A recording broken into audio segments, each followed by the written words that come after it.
국내 증시는 장 초반까지만 하더라도 전쟁 리스크에도 불구하고 급등세를 보였습니다. 오후장 들어서 외국인 특히 개인의 손절매성 매물 쏟아지면서 급락세로 마감했는데요. 자, 외국인 투자자들 국내 증시에서 12거래일 연속 순매도 이어가고 있습니다. 어제 장에서 하락 종목수가 1,900개를 상회했고요. 2차 전지, 로봇, 레저, 면세점, 네옴시티 관련주 급락했습니다. 자, 개장 전 체크리스트 신일섭 벤자민 투자연구 소장님 모시고 함께 이야기 나눠가겠습니다. 소장님 어서 오십시오. 네, 안녕하세요. 네, 어제 시장도 저는 굉장히 좀 뜻밖이어가지고 한번 좀 여쭤보려고 하는데 어떠셨나요?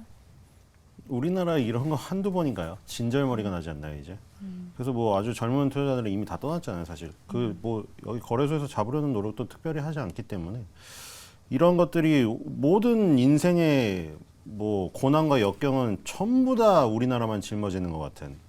그렇죠? 중동보다 우리나라가 더 화약 것 같고 하마스랑 우리나라가 전쟁하는 줄 알았어요.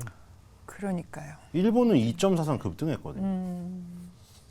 그러니까 맨날 이런 거예요. 우리나라는 음식료 제약이 세계적인 지위나 어떤 점유율을 가진 회사가 없기 때문에, 그리고 증시에서 영향을 또 적기 때문에 그런 방어적인 역할도 못 해주죠. 네, 오늘은 또 오늘의 해가 떴기 때문에 새로운 시장을 한번 기대를 해보면서 첫 번째 체크 리스트의 첫 번째 체크 박스 확인해 보도록 하겠습니다. 자, 오늘은요, 삼성전자를 시작으로 해서 3, 4분기 실적에 대한 부분들, 실적 시즌이 시작이 되고 있습니다. 시장의 관심이 이제는 기업의 펀더멘털로 조금 더 가는 게 아닌가 하는 생각이고요. 지금 증권가에서는 이번 주 코스피 예상 밴드를 2,370에서 2,550으로 좀 제시를 하고 있습니다. 자, 어제장 2,402로 2,400대 턱걸이 하면서 끝났는데, 자, 증시를 괴롭힌 어떤 이런 금리에 대한 변수에 대해서는 조금 덜 민감해지는 것 같다라는 이야기도 나오고 있거든요. 어떻게 보십니까? 그러니까 파월이 살인마인지 사람을 살릴 낭만 닥터 김서부인지 잘 생각을 해보셔야 된다고. 제가 계속 얘기 드렸다시피 데일리로 보면은 거의 우리는 지금 무슨 파월의 개인 비서 같아요. 비서도 하루 종일 그렇게 일정을 안 챙기겠어요. 그러니까 그 파월이 그러면 이걸 지금 망치러 왔나? 아니면은 뭐 이걸 살리러 온 사람인가? 아니면 언론에 나오는 것들이 어떤 그 미 정부의 어떤 반대적인 뭐 미 정부의 실패를 원하는 사람들이, 예를 들어 지금 하원 의장도 저기 나가 떨어졌고, 그렇죠? 무슨 계속해서 저기 공화당에서는 지금 저기를 요구하고 있죠. 막 자꾸 셧다운을 시키려는 제스처를 계속 취하면서. 그러니까 그런 거에 대해서 부정적인 뉴스가 나오는 거를 매일매일 보고 있어서 지금 그렇게 판단이 되는 건지, 아니면은 파월이 살릴 장기적인 부분을 그런 언론을 다 잊고 우리가 보고 있는 건지 잘 생각을 해보셔야 되는 상황인 것 같습니다. 계속 말씀드렸지만 물가가 올라야지 경제가 제대로 돌아가는. 지금 정말 웃긴 상황 아닙니까? 잘 생각을 해보세요. 지금 막 실업수당 청구 건수가 적게 나오고 취업률이 최고고 임금이 상승하는데 너무 좋게 나올까봐 조마조마하고 있어요. 이게 되게 웃긴 일이 아닌가요, 이게? 이게 우리가 수학을 풀었는데 수학 점수가 100점이 나오면은 내가 너무 이거 잘하는 티 나는 거 아니야 해가지고 지금 오히려 98점만 맞고 싶은 상황을 지금 계속해서 산정을 하고 있다는 거죠. 경기가 너무 좋다는 거죠. 금리 인상이라는 거는 그 정부에서 그 경기가 뜨겁다는 것을 인정하는 상징적인 지표입니다. 금리 인상을 왜 하겠어요? 계속 누누이 말했는데 경기가 어려우면 왜 금리 인상을 하겠어요? 경기가 어려우면 금리 인하라고 제로금리라고 하면서 돈을 왕창 찍어내야 되지 않겠습니까?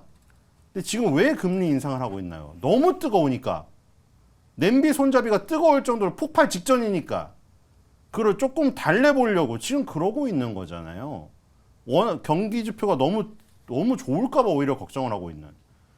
그러니까 그런 상황을 지금 잘 생각을 해봐야죠, 이게. 그러니까 팬데믹 때 풀어놓은 그 유동성들을 지금은 이제는 좀 회수를 하려고 하는 것이다. 지나친 금리 인상에 대한 부분, 인플레이션 부분을 좀 잡으려고 하는 노력이 나오고 있고, 하지만 그동안에 이제 금리 사이클, 인상 사이클을 좀 완화시키려고 했던 부분들에 대해서 이제 시장이 조금 덜 민감하게 반응할 것 같다라고 하는 이야기들, 그리고 우리 시장에 대한 전망으로 좀 이야기를 다시 가서 어떻게 보십니까? 오늘 증시는 좀 괜찮을까요? 일단 뭐 지금 우리나라 시장 아까 전에 계속 그 우리나라 시장의 뭐 체력적인 문제를 얘기해봐야 100년이 지나도 안 바뀔 것이고 어쨌든 간에 그러면 그 와중에서도 우리나라는 타이밍을 잡아야 될 거 아니에요. 우리나라 증시의 투자 타이밍을. 지금은 사실 투자할 타이밍이죠. 지금 10년선을 깨지 연봉을 보면은 10년선이 시작이 된 게 언제냐면은 10년선이 처음 그어지기 시작한 게 2004년이거든요. 10년선이 생기고 나서 단 한 번도, 그쵸? 그 2008년 금융위기 때도 그랬고 코로나 위기 때 2018년 뭐 유럽 금융위기 한 번도 10년선을 이탈한 적이 없습니다. 우리나라 주가는. 삼성전자도 그렇고요. 지금 10년선에 딱 붙어 있잖아요. 그렇죠?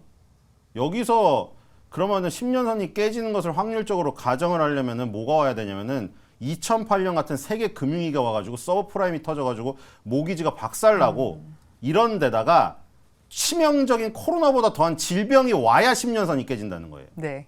확률적으로.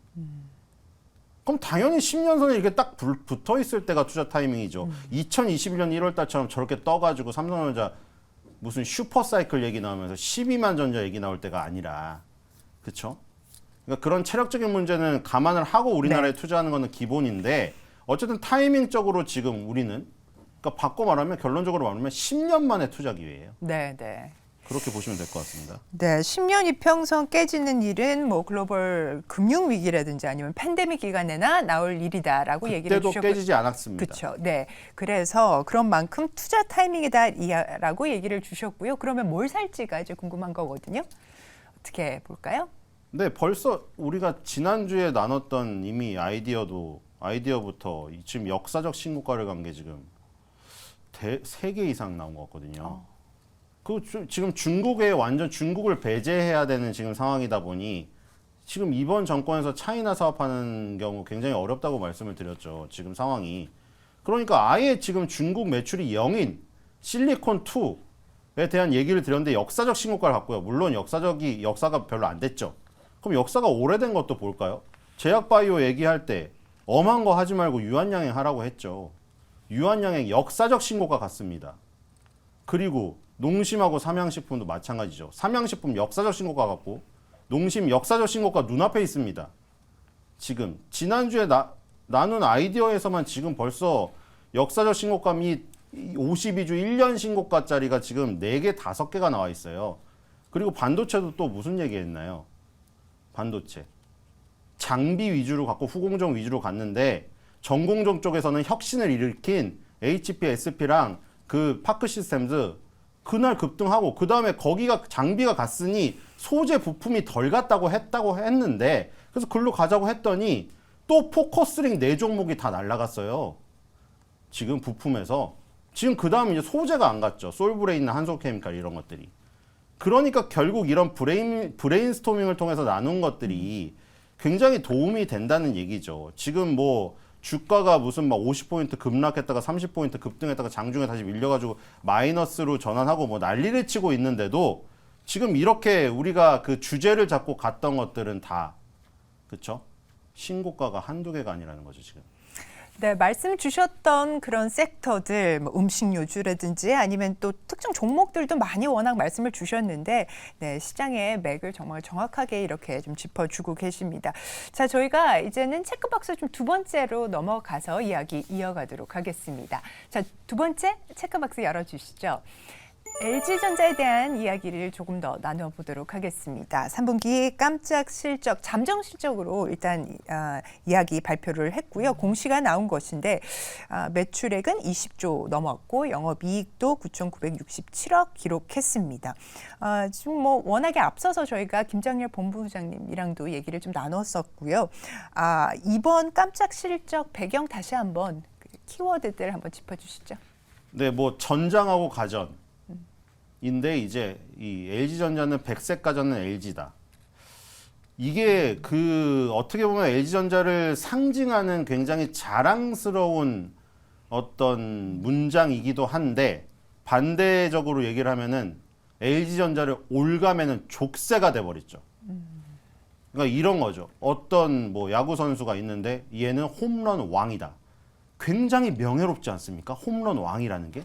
근데 그걸 반대로 말하면 얘는 홈런 말고는 완전 공갈인 거예요. 공도 못 고르고 번트도 못 되고 선구안도 없어요. 그런데 이제 LG전자가 이제 백색 가전은 LG다고 하는 게 반대로 보면은 백색 가전 말고는 뭐 하는데? 너네 휴대폰 사업도 안 돼서 접었잖아. 이렇게 돼버리는 거죠.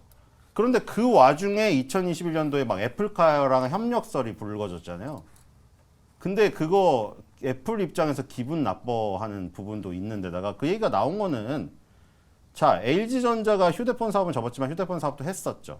그 다음에 LG 이노텍과 LG 디스플레이 어떤가요? 거의 애플 비중으로 먹고 사는, 그쵸? 애플의 아이폰에 LG 이노텍은 카메라 모듈, LG 디스플레이는 디스플레이를 넣으면서 애플하고 굉장히 협력 관계가 끈끈하니까 애플 카를 만들면 당연히 협력 관계가 이 LG 3사로 이루어지지 않을까 하는 기대감에 LG전자 조주환 사장도 절대 그런 것이 미리 누구도 알 수 없다고 말을 했지만 물론 사장 입장에서 그렇게 얘기할 수도 있지만 어쨌든 간에 그런 것들이 기사화가 되다 보니까 그런 거죠. 여기에 지금 무대에 올라갈 사람이 갑자기 쓰러져 가지고 그냥 작가님이나 카메라 감독님 다 빨리 그 대타로 올라가라고 한 거예요, 그냥. 그런데 올라갔는데 만약에 너무 잘해버리면 괜찮은데 만약에 못해버리면 이제 벙 뜨는 거죠. 그게 바로 2021년에 그때 애플과 협력설 불러가지고 확 네. 갔는데 아니 실적이 안 따라오니까 그냥 주저앉 타이밍이 안 좋았던 거죠. 근데 지금의 이제 전장의 실적이 올라오고 있기 때문에 전장의 실적 그 매출 비중이 지금 2030년에 20% 목표로 간다고 하더라고요. 그래서 그런 부분이 지금 만약에 다시 다가오면 기술적으로 아주 좋은 타이밍인 건 맞죠. 사실은 가장 좋은 타이밍은 2021년에 그때 그쵸? 무대가 비어 있을 때 LG전자를 딱 올렸는데 LG전자가 너무 잘해버렸으면 만약에 그게 잘해버렸다는 게 애플카도 그때 빨리 나오고 만약에 마그나랑 정말 협력이 되었었다면은 정말 포텐을 터뜨려서 그때 역사적 신고가를 한번 연중에 갔던 것을 밀어 올려가지고 탄력을 받을 수가 있었는데 거기서 2년을 주저앉아 버렸습니다. 근데 어쨌든 간에 지금 20년선에 다시 와 있기 때문에 다시 한번 도전할 수 있는 그때보다 능력이 있는 상태로 무대에 네. 올라갈 수 있는 기회는 마련했다는 생각이 듭니다. 그때 LG전자가 상한가 나오고 했었던 때가 좀 기억이. 그때 다들 막 엄청 사셨을 거라는 생각이. 삼성전자는 슈퍼사이클 얘기 나와서 하고 네. LG전자는 애플카 협력 나와서 하고 우리나라의 전자 쌍두마차가 뭔가 세계적으로 엄청난 일을 벌일 것이라는 기대감. 네. 거기다가 돈이 막 쏟아져 들어오니까 그 돈으로 다 저기를 가가지고 당연히 우리나라 대표 기업에 맨 처음에 주식을 접했을 때 투자를 해달라고 그냥 했으니까 증권사 객장에서 그 투자자들은 잘못이 없습니다. 투자자들은 잘못이 없어요. 네, 이렇게 실적 호조를 발표한 LG전자와 더불어서 좀 같이 볼 수 있는 종목들도 있을 것 같아요. 예, 이 전장 쪽의 반도체 업체들이죠. 반도체가 무슨 사이클이 맞아요. 우리 경기 민감 업종 할 때 왜 화학, 철강, 조선 이런 것을 먼저 얘기하고 반도체도 사실 경기 민감 업종인데. 근데 뭐가 틀리냐면 화학, 철강, 조선 이런 애들은 계속해서 보면은 뭐 장기적인 그 변동 폭의 차이만 있을 뿐이지 초장기적으로 보면 다 박스권에 갇혀 있어요. 거의 다. 근데 삼성전자 이런 거는 장기적으로 어쨌든 우상향하고 있죠. 그 이유는 뭐냐면 중간중간에 어떤 결정적인 시대를 바꾸는 폼팩터가 탄생을 했기 때문이거든요. 그래서 이 지금 반도체는 계속해서 성장을 할 수 있는 민감 업종이라는 거죠. 그러니까 지금 또 전장이라는 분야가 새로 생겼잖아요. 네. 자동차는 옛날에 굉장히 바보였어요. 휴대폰에 비해 바보였잖아요. 휴대폰에 들어가는 어플리케이션 프로세서를 다 TSMC나 저기 뭐 위탁해서 중요한 거를 맡기지. 누가 전장용 1위, 2위, 3위가 누구예요? 무슨 일본의 르네사스니, 네덜란드 NXP니, 독일의 인피니언이잖아요. 세계적인 반도체 회사가 아니잖아요. 그러니까 우리가 익히 알고 있는. 그게 만약에 최첨단이라고 하면은 다 거기 엔비디아나 무슨 애플이나 거기 가서 하고 있지 왜 그거 안 하고 있어요? 132가 이름이 우리가 모르는 이름이에요, 잘. 그러니까 그거는 안 했다는 거죠. 그게 왜냐면 좀 바보니까. 근데 그게 똑똑해지고 있으니까 반도체 업체도 똑똑해진다. 그래서 우리나라도 보면은 텔레칩스나 칩셋 미디어 같은 네네. 이 전장용 반도체에 특화된 회사들이 좋아요. 텔레칩스가 지금 현대차 그룹의 벤더여서 현대차 그룹의 매출 비중이 너무 높다 보니 그리고 인포테인먼트죠. 인포테인먼트가 뭐가 되게 용어가 멋있는데 그냥 우리 오디오, 비디오 내비게이션 기본적인 것들이거든요. 그러니까 돈이 별로 안 남아요. 그렇기 때문에 이것을 넓히려고 예를 들어 지금 LG전자랑 지금 연관성을 갖자면 LG전자를 통해서 글로벌 완성차 업체로 갈 수가 있는 거죠. 텔레칩스는 현대차의 비중이 완전히 압도적인 것에서 LG전자를 통해서 LG 마그나를 통해서 세계적인 현대차를 제외한 다른 북미나 유럽의 자동차 메이커의 발을 넓힐 수가 있는 기회가 되는 거죠. 그러니까 LG 마그나를 통해서 만약에 뭐 애플카가 되든 안 되든 그거는 플러스 알파인데 유럽의 업체들에 가게 될 때 마그나라는 원래 그 부품 업체가 세계적인 3위안에 드는 업체이기 때문에 거기에서 이제 발판을 넓힐 수가 있는 거죠. 이 텔레칩스는 팹리스 업체고 칩셋 미디어는 아이디어를 제공하는 회사, IP 자산을 가진 회사이기 때문에 이렇게 나가는 거죠. 그래서 인포테인먼트에서 어디로 가느냐? 이제 거기로 가는 거죠. 훨씬 더 넓은 그리고 마진이 많이 남는 첨단 운전자 보조 시스템이라든가 인공지능 쪽 반도체 이쪽으로 가기 때문에 마진이 커지고 그리고 이 굉장히 너무 쏠려 있는 매출 비중도 굉장히 확대될 가능성이 크다. 그래서 LG전자가 전장으로 뜨니까 지금 LG전자가 전장으로 가장 부각이 돼서 나오고 있잖아요. 그러니까 당연히 전장 쪽 반도체도 성장하리라는 것을 이 LG전자의 실적에서 유추해 볼 수가 있습니다. 네, 좋습니다. 지금 LG전자와 또 LG전자향 전장용 이제 팹리스 기업인 텔레칩스에 대한 이야기들 좀 나눠봤습니다. 체크박스 세 번째 넘어가도록 하겠습니다. 확인해 보시죠. 자, 코스닥 얘기를 해볼 텐데요. 자, 코스닥 같은 경우 어제 2% 넘게 하락을 했습니다. 800선이 무너졌고 이렇게 800선 아래로 밀린 것은 7개월 만에 처음입니다. 자, 개인 매도세가 증시를 눌렀다 이렇게 좀 정리를 해볼 수가 있겠는데요. 지금 수급에서 좀 이러한 점들 어떻게 좀 해석을 할까요? 네, 이거는 계속 말씀드렸지만 다 떠나기 때문에 어쩔 수가 없습니다. 이거 코스닥 지금 곱하기 50도 해준 거 아시나요? 지금 우리나라 대표하는 2대 증시인데 너무 면이 안 쓰고 좀 쪽이 팔리니까 50을 곱해줬잖아요. 두 자릿수면 너무하다고 해서. 그리고 그 뒤에도 한두 개가 아니죠. 몇 개가 떠났습니까? 지금 카카오, 하나투어, 뭐 NC소프트, 셀트리온, 네노라는 각 섹터의 1등들이 다 코스피로 떠나버렸는데 또 뭐 포스코그룹, LNF 이런 거 다 떠난다고 하니 그러면 이제 소는 누가 키우냐고 했잖아요. 이게 문제인 거예요. 키워놓으면은 커지면은 다 떠나버리니 이제 남은 업체들끼리 그 자리를 메꾸려고 성장하는 시간이 부족한 거죠. 원래 코스닥의 출발의 컨셉 자체는 그게 아니었는데 나스닥을 벤치마킹해서 만들어서 특화된 IT와 BT에서 내놓으라는 기업들이 거기서 경쟁을 펼치라고 시장을 펴놨더니만 다 코스피로 가버리는 거예요. 그러니까 지금 만약에 예를 들어 에코프로 그룹 흔들려 버리면은 그쵸? 시총 상위에서 뭐 기댈 만한 곳이 없는 거잖아요. 그러니까 그쪽이 완전히 흔들려 버리니까 지금 시장이 저렇게 휘청거려 버릴 수밖에 없는. 이거를 되돌리려면 참 지금 어떤 뭐 모든 수를 써도 안 된다는 생각이 듭니다. 네. 그동안 별 짓을 다 했잖아요, 정말로. 무슨 벤치마킹 한다고 뭐 코스닥 대표 지수를 만들어 놨더니 뭐 자산운용사나 뭐 거기서 써줘야 되는데 그걸 안 써버리고 그리고 무슨 뭔 펀드도 있었잖아요. 뭐 IIG인가 뭔 펀드도 뭐 조성한다고 했는데 어떻게 되는지 흐지부지 돼가지고 지금 그러니까 그런 뭐 각고의 노력들이 안 되다 보니 결국에 개인 투자자들의 비중이 높고 특히 특정 종목에 쏠려 있다 보니까 그 몇 종목들이 흔들려 버리면은 그냥 시장 전체가 휘둘려 버리는 지금 이런 안타까운 상황에 지금 처해 있다. 그래서 그런 흔들림을 감안을 하고 코스닥은 접근을 하셔야 된다는 생각이 듭니다. 지금 코스닥의 뭐 대표 기업들 이렇게 하나씩 코스피 이전하고 또 워낙에 이런 다양한 취약성들에 노출되어 있다 말씀을 좀 주셨는데요. 자, 그렇다면 이런 반등의 시기 자체는 혹은 모멘텀은 어디에 있다고 좀 봐야 될까요? 뭐 증시가 반등하면은 뭐 또 반등을 하겠죠. 근데 지금 뭐 역시 2차 전지랑 로봇이 살아나야 되지 않겠습니까? 코스닥 같은 경우에는. 그래서 뭐 2차 전지와 로봇에 좀 뭐 반등을 기대해 봐야 되는 상황인 것 같고요. 그리고 지금 어쨌든 간에 아까 전에 뭐 코스피의 10년 차트를 보여드렸지만 10년 이동평균선에 다가와 있기 때문에 코스피를 기준으로 코스닥을 어차피 따라가니까 뭐 장기적으로 보면은 투자 시점인 거는 맞으니 어쨌든 종목을 잘 그 타이밍을 잘 잡아야겠죠. 코스닥의 변동성은 코스피보다 훨씬 클 수밖에 없고 앞으로도 더 심해질 수밖에 없으니 왜냐면 대어들이 다 떠나버렸으니까 그런 것을 감안을 하여 뭐 하나 또 하자면 엔터도 또 있죠. 네. 엔터가 또 하나의 기둥을 잡고 있는데 지금 또 중동발 뉴스 때문에 괜히 또 그렇잖아요. 엔터는 뭐 왔다 갔다 중동도 막 공연도 많이 다니고 해야 되는데 그 뉴스가 좋은 뉴스가 아니죠.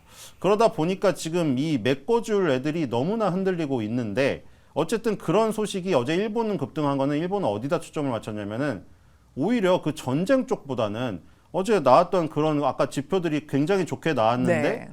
그게 딱 뜯어 보니까 일자리가 단기적인 어떤 관광 일자리고 임금은 덜 나왔다. 그래서 이제 여기에 집중한 거예요. 일자리 늘었지만 단기 일자리가 늘었고 임금이 별로 안 비싼 싼 일자리다. 이래서 금리 인상을 덜 할 수도 있겠다. 여기에 초점을 맞춰서 오히려 니케이는 급등을 한 데다가 인펙스라는 요 주가가 급등했어요. 일본 국제 석유 개발회사. 그러니까 우리나라도 뭐 급등은 했지만 지금 네. 뭐 미국의 쉐브론이라든가 엑스모빌처럼 급등하지 않잖아요. 왜냐면 우리나라는 탐사 시추가 없으니까. 우리나라 받아서 정제만 하니까. 정제 마진은 좋아지지 않고 있거든요. 그거는 최종 수요가 휘발유 경유 등유를 많이 팔아줘야 되는데 그 수요가 안 되니까 탐사 시추가 없는 가운데서 우리는 그냥 따라가기만 했던 거죠. 그러니까 어쨌든 간에 일본은 거기에 초점을 맞췄다시피 우리나라도 이제 뒤늦지만 그래도 여기에 초점을 맞춰서 후발로 올라간다면 2차 전지랑 로봇이 조금 반등을 하면서 그리고 엔터가 또 양념을 쳐주면서 그래도 살아나지 않을까 이런 생각이 듭니다. 이제 타이밍은 온 것 같아요. 다시 반등을 할 겁니다. 네. 근데 이제 제가 계속 얘기 드린 거는 대여가 이제 하나둘씩 떠나다 보니까 이런 것들이 변동성이 앞으로 더 확대될 건데 거기에 개인 투자자들은 정말로 이게 하나팬만 보살팬이 아니에요. 우리나라 투자자들이 저는 보살이라고 생각이 됩니다. 정말 돌을 닦는 심정으로 코스닥을 어떻게 애증의 관계지만 그래도 예뻐하면서 달래가면서 어떻게 잘 찾아가지고 투자를 해야겠죠. 네, 좋습니다. 2차 전지 로봇의 반등, 특히 오늘 시장에 대해서는 좀 긍정적으로 얘기를 주셨습니다. 가격대 워낙 지금 많이 지금 내려와 있는 상태다라고 하는 점을 지적을 해주셨는데요. 자, 오늘장 좀 기대를 해보면서 신일섭 벤자민 투자연구소장 보내드리도록 하겠습니다. 소장님 오늘 말씀 대단히 감사합니다.